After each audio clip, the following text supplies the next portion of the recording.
श्री स्कंद पुराणे रेवाखंडे श्री सत्यनारायण व्रतकथायां पंचमो अध्यायः। सूत उवाच अथान्यच्चै प्रवक्ष्यामि शृणुध्वं मुनिसप्तमः। आसीत् तुंगध्वजो राजा प्रजापालन तत्परः। प्रसादं सत्यदेवस्य त्यक्त्वा दुःखं वापसः। एकदा सवनं गत्वा हत्वा बहुविधान् पशून्। आगत्य वटमूलं च दृष्ट्वा सत्यस्य पूजनं। गोपाः कुर्वन्ति सन्तुष्टा भक्तियुक्तः स बान्धवः। राजा दृष्ट्वा तु दर्पेण नागतो ननाम सः। ततो गोपगणाः सर्वे प्रसादं नृपसन्निधौ। संस्थापय पुनरागत्य भुक्त्वा सर्वे यथैव शतं। ततः प्रसादं सत्यज्य राजा दुःखसमापवसः। श्रेष्ठ मुनि सूत जी महाराज सभी मुनिगणों को समझाते और बताते हैं कि और किसने किया उसका फल क्या प्राप्त हुआ, वह मैं सब आपको बता रहा हूँ।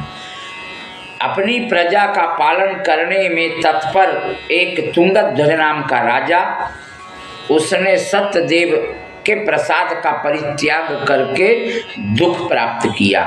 एक बार वह वन में जाकर के और वहाँ बहुत से पशुओं को मार कर बट वृक्ष के नीचे आया, यानी शिकार करके आया। वहाँ उसने देखा कि उस बट वृक्ष के नीचे बंधु बांधवों के साथ, भीड़ भाड़ के साथ में संतुष्ट होकर भक्ति पूर्वक भगवान सत्यनारायण की व्रत कथा कर रहे हैं। राजा यह सब देखकर अहंकारवश न तो वहाँ गया और न उसने भगवान सत्यनारायण को प्रणाम किया और न ही उनका प्रसाद लिया। सभी गोपगण भगवान का प्रसाद राजा के समीप रख करके वहां से अपने अपने घर के लिए चले जाते हैं। अब इच्छा अनुसार उन सभी ने भगवान का प्रसाद ग्रहण किया। इधर राजा को प्रसाद का परित्याग करने का बहुत दुख भोगना पड़ रहा है। हरि ओम तस्य पुत्र शतं नष्टं धन धान्यादिकं च यत् सत्यदेवेन तत्सर्वं नासत्यं निश्चितम्। अतस्त्रैव गच्छामि यत्र देवस्य पूजनं। मनसा तो विनिश्चिन्त्य यो गोपालसन्निधौ। ततो असौ सत्यदेवस्य पूजां गोपगणैः सह भक्ति श्रद्धान्वितो भूत्वा चकार विधिना नृपः। सत्यदेव प्रसादेन धनपुत्रान्वितो अभवत्। ये लोके सुखं भुक्त्वा चान्ते सत्यपुरं ययौ। अब आगे क्या हुआ कि उस राजा ने प्रसाद का त्याग करके और अपने नगर के लिए जाता है, तो वहाँ जलमग्न पूरा नगर दिखाई देता है। उसके पुत्र वगैरह सब नष्ट दिखाई दे रहे हैं, यानी पूरा नगर ही जलमग्न हो गया, पूरा नगर ही नष्ट उसको दिखाई दे रहा है। अब राजा के मन में यह निश्चित हुआ कि मैंने भगवान का, यानी सत्यनारायण भगवान का अवहेलना किया, प्रसाद की अवहेलना किया, पूजा का अवहेलना किया। उसके मन में पश्चाताप होता है और कुछ मुनिगण समझाते भी हैं राजा को कि आपने थोड़ा गलत किया, भगवान सत्यनारायण का प्रसाद का परित्याग किया, उसकी अवहेलना किया। हो सकता है इसी कारण यह दुख झेलना पड़ रहा हो अपने सबको। राजा के मन में विचार आया, अब क्या करें? तो मंत्रीगण समझाते हैं उनको कि राजन, वहाँ वो लोग ग्वाल बाल बता रहे थे कि यहाँ नित्य भगवान सत्यनारायण विष्णु भगवान की पूजा हुआ करती है, तो वहीं लौट करके और चला जाए, देखा जाए। राजा मंत्रियों के साथ, सिपाहियों के साथ पुनः वापस आते हैं उस बट वृक्ष के नीचे जंगल में, और दूसरे दिन उन ग्वाल बालों के साथ में मिल करके भगवान सत्यनारायण का पूजा अर्चना करते हैं, क्षमा याचना करते हैं। और क्षमा याचना करके और राजा तुंगध्वज पुनः वापस नगर जाते हैं, घर जाते हैं, अपने महल में जाते हैं। फिर से उनका वैसे ही सब कुछ प्राप्त हो जाता है। इस प्रकार सत्य व्रत नारायण उन्होंने भी भगवान की पूरी श्रद्धा भक्ति के साथ में सत्यनारायण व्रत कथा करने लगते हैं और परम धाम को प्राप्त करते हैं। इस प्रकार सूत जी महाराज सभी मुनिगणों को समझाते और बताते हैं। आगे क्या हुआ? या इदं कुरुते सत्यव्रतं परम दुर्लभम शृणोति च कथां पुण्यां भक्तियुक्तः फलप्रदां धन धान्यादिकं तस्य भवेत् सत्प्रसादतः दरिद्रो लभते वित्तं बद्धो मुच्येत बन्धनात् भीतो भयात् प्रमुच्येत सत्यमेव न संशयः इव सतं च फलं भुक्त्वा चान्ते सत्यपुरं व्रजेत इति वः कथितं विप्राः सत्यनारायण व्रतं यत् कृत्वा सर्वदुःखेभ्यो मुक्तो भवति मानवः। इस प्रकार श्री सूत जी महाराज सभी मुनिगणों को समझाते हैं कि श्री सत्यनारायण के व्रत को जो भी श्रद्धा पूर्वक करता है, सुनता है, उसे भगवान सत्यनारायण की कृपा से धन धान्य आदि की प्राप्ति हो जाती है, दरिद्र दूर भाग जाती है, धनवान हो जाता है, बंधन से मुक्त हो जाता है, डरा हुआ व्यक्ति भय से मुक्त हो जाता है। यह सत्य बात है, इसमें संशय नहीं है। इसी प्रकार फलों का भोग प्राप्त करके और अंत में सत्यपुर यानी वैकुंठ धाम को प्राप्त करता है। हरि ओम। विशेषतः कलियुगे सत्य पूजां फल प्रदान केचित् कारणं वदिष्यन्ति सत्यमीशं तमेव च सत्यनारायणं केचित् सत्यदेवं तथा परे नानारूपधरो भूत्वा सर्वेषामीव सत्प्रदम् भविष्यति कलौ सत्यव्रतरूपी सनातनः श्रीविष्णुना धृतं रूपं सर्वेषामीव सत्प्रदम् या इदं प्रट्ते नित्यं शृणोति मुनिसप्तमः तस्य नश्यन्ति पापानि सत्यदेव प्रसादतः व्रतं ये सुकृतं पूर्वं सत्यनारायणस्यै तेषां तपर्जन्मानि कथयामि मुनीश्वरः। अब सूत जी महाराज कहते हैं कि कलयुग में तो भगवान सत्यदेव की पूजा विशेष फल प्रदान करने वाली है। भगवान विष्णु को ही कुछ लोग काल, कुछ लोग सत्य, कुछ ईश, कुछ सत्यदेव, कुछ लोग सत्यनारायण नाम से जानते हैं। अनेक रूप धारण करके भगवान सत्यनारायण सभी की मनोरथ सिद्धि करते हैं। अच्छा, एक बात और है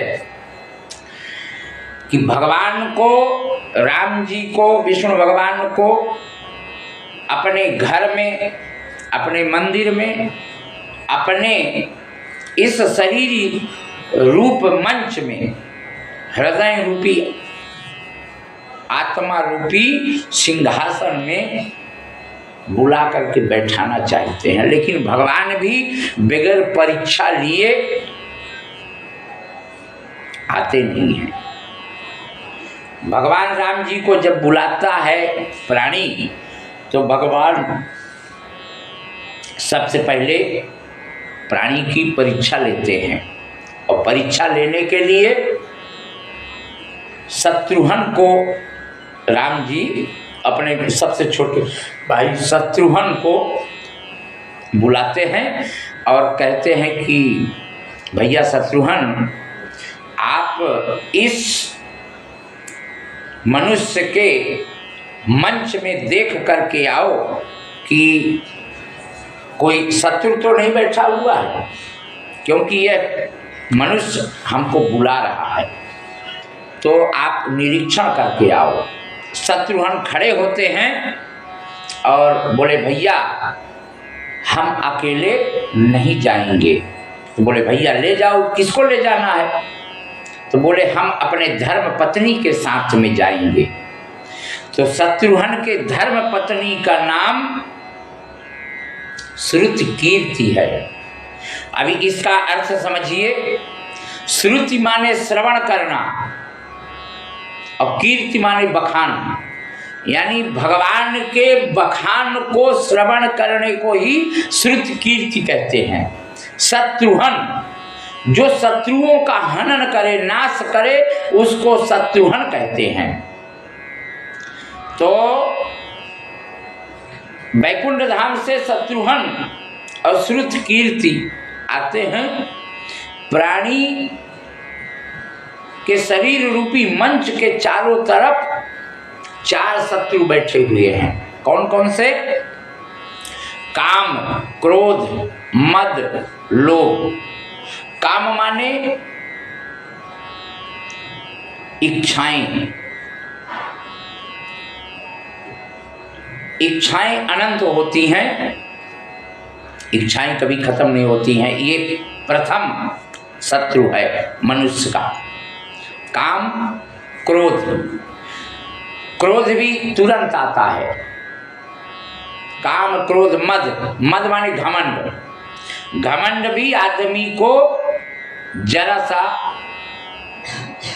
सिद्धि प्राप्त हो जाए तो उसको तुरंत घमंड हो जाता है। चाहे वो किसी भी प्रकार का सिद्धि हो, पहलवान हो, धनवान हो, रूपवान हो, विद्यावान हो, किसी भी प्रकार का वान हो, तुरंत वह घमंड से चूर हो जाता है। फिर तीसरा लोभ, लालच। अब शत्रुघ्न आते हैं धर्म पत्नी के साथ में, श्रुतकीर्ति के साथ में। तो इन चारों शत्रुओं का जब श्रवण करते हैं भगवान का कीर्तन, भजन, नाम, तब इन शत्रुओं का नाश होता है, यानी कमजोर पड़ते हैं, मंच से दूर भगा देते हैं शत्रुघ्न। अब वैसे भी भक्ति मनुष्य 2 चीज के कारण करता है। अब वो पहला क्या है? लालच। और दूसरा क्या है? भय।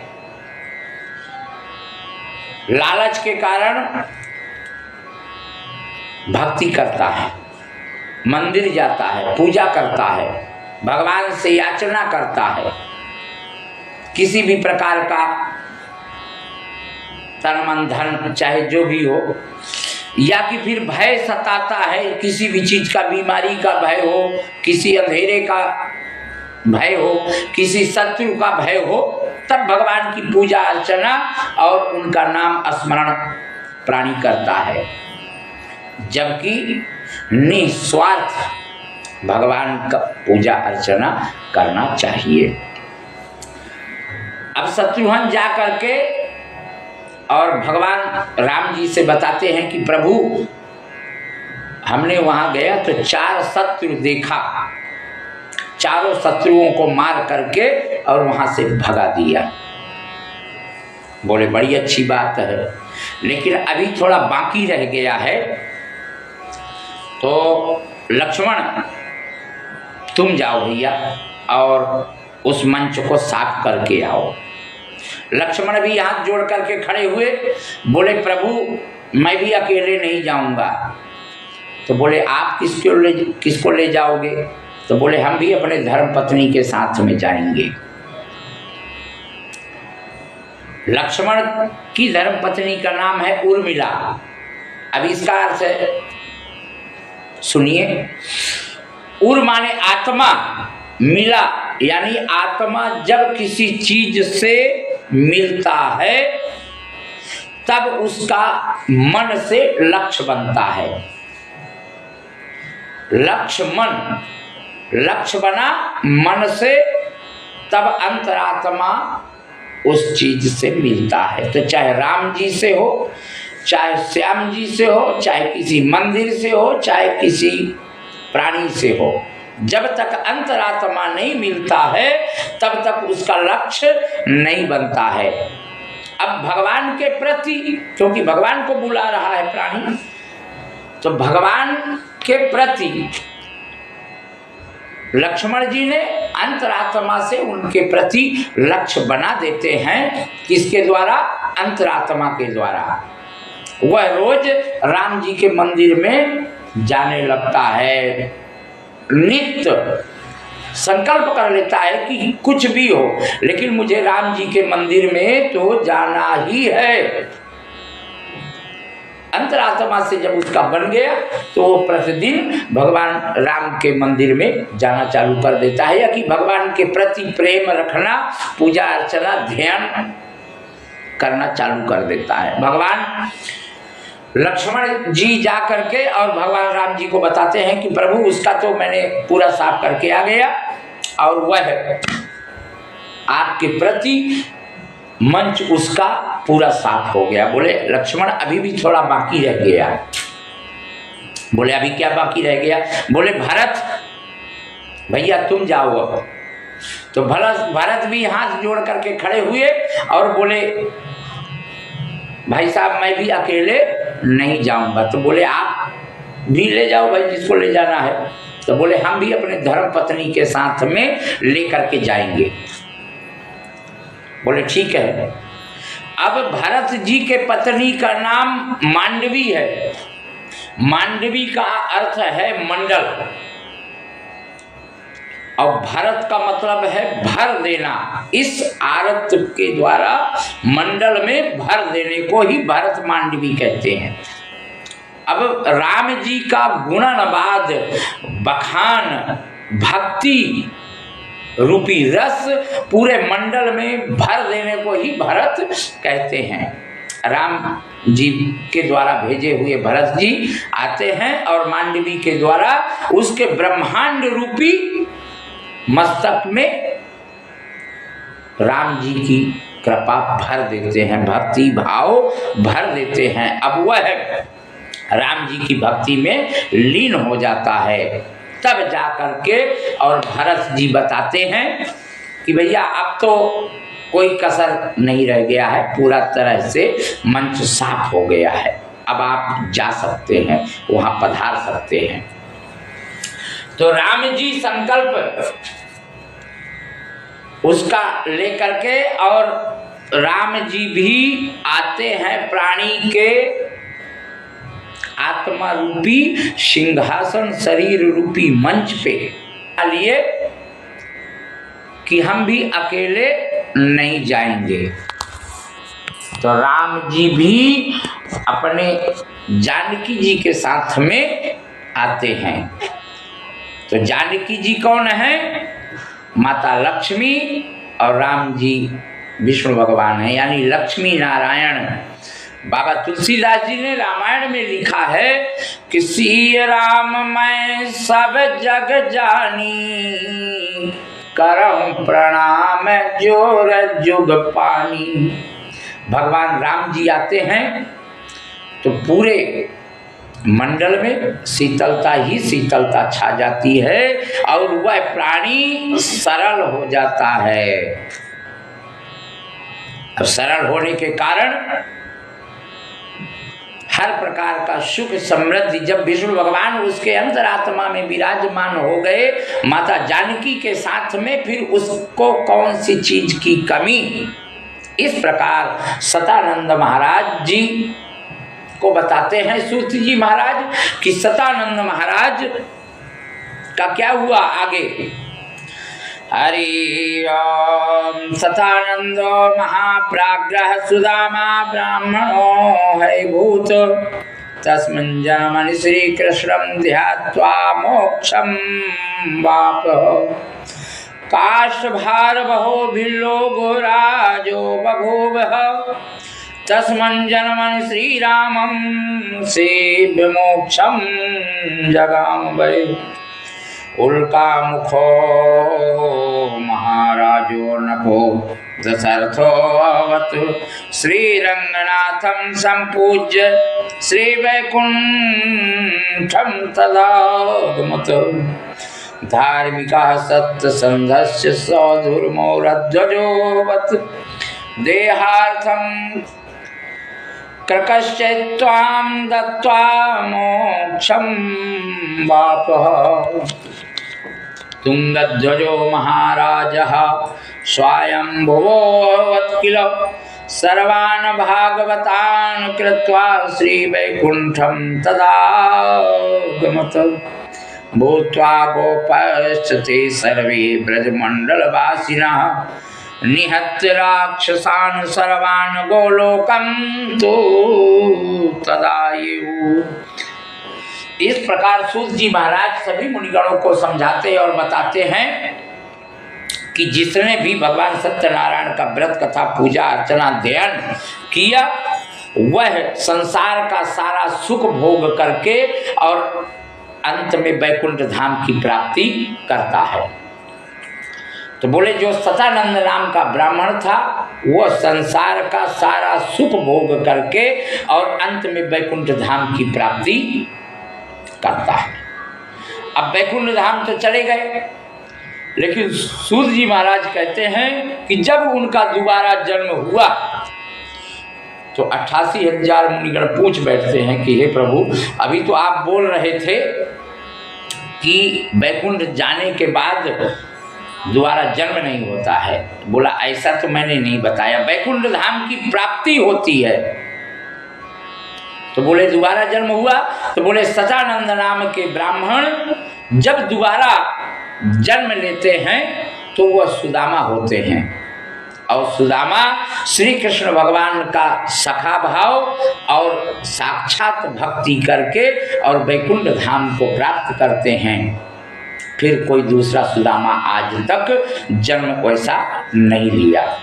अब वैकुंठ जाने के बाद दोबारा जन्म क्यों होता है कि कोई भी प्राणी अगर 10,000 5,000 किराया ले करके और बद्री नारायण जाएगा तो जितने दिन किराया रहेगा उतने दिन वह बद्री नारायण में वास कर सकता है। जब किराया खत्म हो गया तो खेल खत्म हो गया, फिर से अपने जगह पे वापस आना पड़ेगा। इसी प्रकार किराया रूपी पुण्य कमा करके प्राणी और वैकुंठ धाम जाता है। वैकुंठ धाम का आनंद देख करके और जब किराया खत्म हो गया यानी पुण्य खत्म हो गया तो वह दोबारा पृथ्वी पे जन्म लेता है। जन्म लेने के बाद उसको भगवान की भक्ति और वहाँ का आनंद मिला रहता है, इसलिए वह भगवान की भक्ति दूसरे जन्म में नहीं छोड़ता है और साक्षात करके वैकुंठ धाम की प्राप्ति करता है। फिर दोबारा जन्म और मृत्यु से छुटकारा मिल जाता है। तो सतानंद महाराज को छुटकारा मिला। जो लकड़हारा था वो भगवान की भक्ति अर्चना पूजा करके और वैकुंठ धाम गया। जब तक वैकुंठ में रहा तब तक रहा। जब दोबारा जन्म हुआ पुण्य खत्म होने के बाद तो वह एक केवट बनता है, गुहराज केवट, और गंगा के किनारे श्री रामचंद्र की साक्षात पूजा अर्चना करके और वैकुंठ धाम गया। ऐसा निस्वार्थ भक्ति केवट ने की कि उसको सपरिवार सहित वैकुंठ धाम की प्राप्ति होती है। श्री रामचंद्र की पूजा अर्चना किया, भगवान को परम धाम को वो भेज दिए। इसी प्रकार जो उल्कामुख नाम के राजा थे उन्होंने पुत्र प्राप्ति करने के लिए भगवान सत्यनारायण विष्णु भगवान की पूजा अर्चना किया था। उन्होंने वरदान मांगा था, भगवान ने वरदान दिया पूजा अर्चना में। पूजा अर्चना में जब भगवान ने वरदान दिया तो उन्होंने वरदान क्या मांगा कि आपके जैसा ही मुझे पुत्र चाहिए। तो भगवान बोले कि मेरे जैसा तो मैं अकेला हूँ 14 भुवन तीनों लोक में, लेकिन आपकी मनोकामना पूर्ण करूंगा।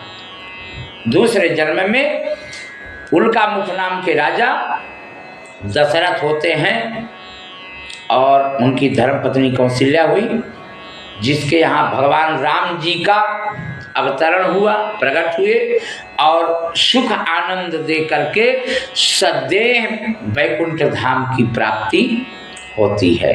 इसी प्रकार जो वैश्य थे, साधु वैश्य थे, पुण्य कमा करके उन्होंने भी वैकुंठ धाम गया, भगवान को पहचान किया, अच्छी तरह से पहचान किया। जब पुण्य खत्म हो गया, दोबारा जन्म हुआ तो वो मौरध ध्वज राजा बनते हैं।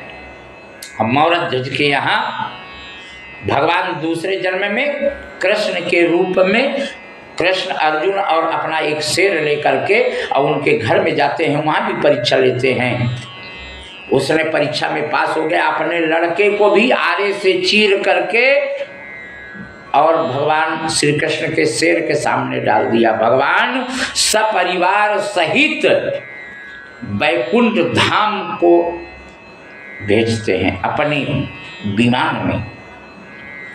इसी प्रकार जो तुंगध्वज नाम का राजा था, वह पुण्य कमा करके वैकुंठ धाम जाता है और वैकुंठ में जब दोबारा जन्म होता है तो भुव और मन होते हैं और श्री भागवत गीता बना करके और मौरध ध्वज राजा भी वैकुंठ धाम की प्राप्ति करते हैं।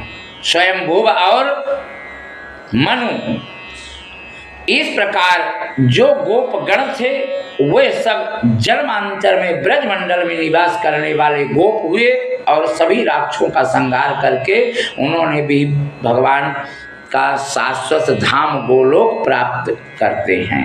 इस प्रकार सूत जी महाराज सभी मुनिगणों को समझाते और बताते हैं कि जिसने भी भगवान सत्यनारायण यानी नारायण विष्णु भगवान की पूजा अर्चना किया, संसार का सारा सुख भोग करके और अंत में वैकुंठ धाम की प्राप्ति होती है। हरि ओम। श्री स्कंद पुराणे रेवाखंडे श्री सत्यनारायण व्रत कथायाम पंचमो अध्यायः। बोलिए श्री सत्यनारायण भगवान की जय।